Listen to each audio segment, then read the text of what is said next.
নিপা ভাইরাসের প্রাদুর্ভাবের কারণে ভারতে অনুষ্ঠিতব্য টি-20 বিশ্বকাপে খেলতে আপত্তি জানিয়েছে ইংল্যান্ড। এমন দাবি করেছে পাকিস্তানের টেলিভিশন চ্যানেল জিএনএন। একটি আলোচনা ভিত্তিক অনুষ্ঠানে বলা হয়েছে, বর্তমান স্বাস্থ্য ঝুঁকির কারণে ইউরোপের একাধিক দেশও ভারতে বিশ্বকাপ খেলতে অনাগ্রহ দেখাচ্ছে। জিএনএনের আলোচক ও সাংবাদিকরা জানান, ভারতের পশ্চিমবঙ্গ অঞ্চলে নিপা ভাইরাস ছড়িয়ে পড়ার খবর আন্তর্জাতিক অঙ্গনে উদ্বেগ সৃষ্টি করেছে।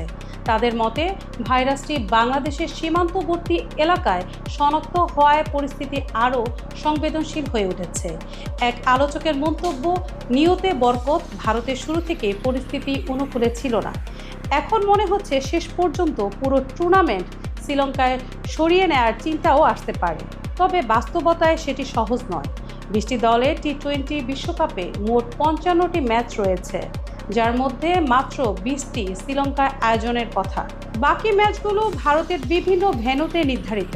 এত অল্প সময়ে ভেন্যু পরিবর্তন করা আইসিসির জন্য বড় চ্যালেঞ্জ বলে মনে করছেন জিএনএন। এর আগে আইসিসি বাংলাদেশকে বিশ্বকাপ থেকে বাদ দেওয়ার সময় জানিয়েছিল, ভেন্যু পরিবর্তন এই মুহূর্তে সম্ভব নয়। সে প্রেক্ষাপটে এখন পুরো টুর্নামেন্ট সরিয়ে নেওয়ার বিষয়টি আরও জটিল হয়ে উঠেছে।